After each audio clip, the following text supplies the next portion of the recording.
নাদনঘাট নূতনপাড়া মণিগোসাইয়ের একটি আশ্রম, অত্যন্ত সুন্দর সুসজ্জিত আশ্রমটি আমি দেখাচ্ছি। কুকুর যদি বাচ্চা দেয় তাকে কি বলে? কুকুরের বাচ্চা। গরু যদি বাচ্চা দেয় তাকে বলে গরুর বাচ্চা। ছাগল বাচ্চা দিলে ছাগলের বাচ্চা। কুকুর যদি মানুষ সন্তান প্রসব করে, এখন শেষ সময় এসে পৃথিবীর কোন পণ্ডিত বা সাধারণ মানুষ কখনো বলতে পারে যে ওই সন্তানটা মানুষের না অমানুষের? এখানে পৃথিবীতে একমাত্র জায়গা, একমাত্র মানুষ যদি সন্তান প্রসব করে সেই সন্তানটি বাস্তব জীবনে মানুষও হতে পারে, বাস্তব জীবনে অমানুষও হতে পারে।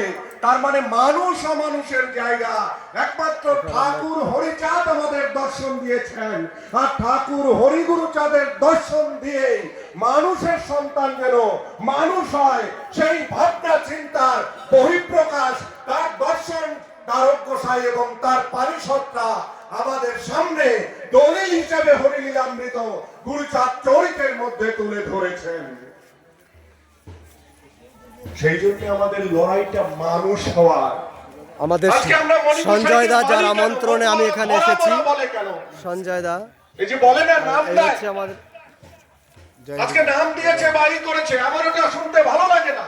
আজকে ধরা পড়েছে সে আমার ঠাকুরের দর্শন বিচার ধারায় আজকে একজন ধরে এনেছে, ধরে হরিপদে তাকে আশ্রয় দিয়েছেন। এই যে ধরা মরার দর্শন নিদর্শন আমার ঠাকুর হরিগুরুচাঁদ রেখেছেন, সেই দর্শনের প্রকাশ করার জন্য আজকে মতুয়াদের লড়াই আন্দোলন, সেইটা ভাবতে হবে। এবং এই ধারাকে প্রতিষ্ঠা দেওয়ার জন্য যিনি সবার আগে লড়াই করেছেন, আজ থেকে 2526 বছর আগে, গৌতম বুদ্ধ।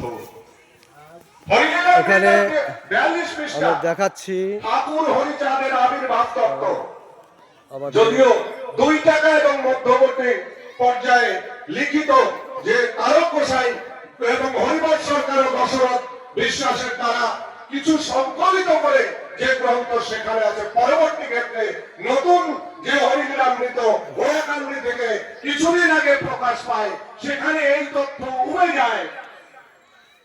পরিষ্কার বলা রয়েছে সেখানে, বুদ্ধির কামনা তাহা পরিপূর্ণ জন্যে যশবন্ত গৃহে হইল হরি অবতীর্ণ। হরিলীলামৃতের হরিচাঁদ ঠাকুরের আবির্ভাব তত্ত্বের 42 পৃষ্ঠা। এবং বলছেন নিজ জাতি উচ্চ হয় বুদ্ধ তপস্যায়, মানে জ্ঞানের তপস্যায়। বুদ্ধ মানে গৌতম বুদ্ধ, বুদ্ধ মানে জ্ঞান, বুদ্ধ মানে স্বাভিমান, বুদ্ধ মানে আত্মমর্যাদা, বুদ্ধ মানে চিন্তা চেতনার বহিঃপ্রকাশ। কর্মবীর গোলক পাগল বহিঃপ্রকাশ ঘটার জন্য আমার ঠাকুরের লড়াই আন্দোলন। ঠাকুর গুরুচাঁদ চরিতে এই আশ্রমের একদম বর্ধমান, সুন্দর এখানে পরিবেশ। আশ্রমের পিছনে মাঠ আর মাঠ। এবার আমি আশ্রমের সামনের দিকটা দেখানোর চেষ্টা করছি।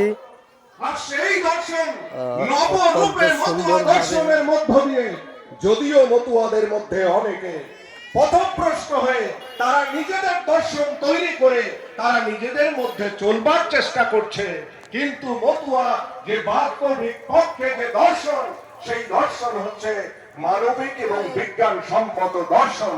সেই দর্শনকে প্রতিষ্ঠা করা, অর্থাৎ গৌতম বুদ্ধের দর্শনকে প্রতিষ্ঠা করা আমার ঠাকুরের অন্যতম প্রধান কাজ।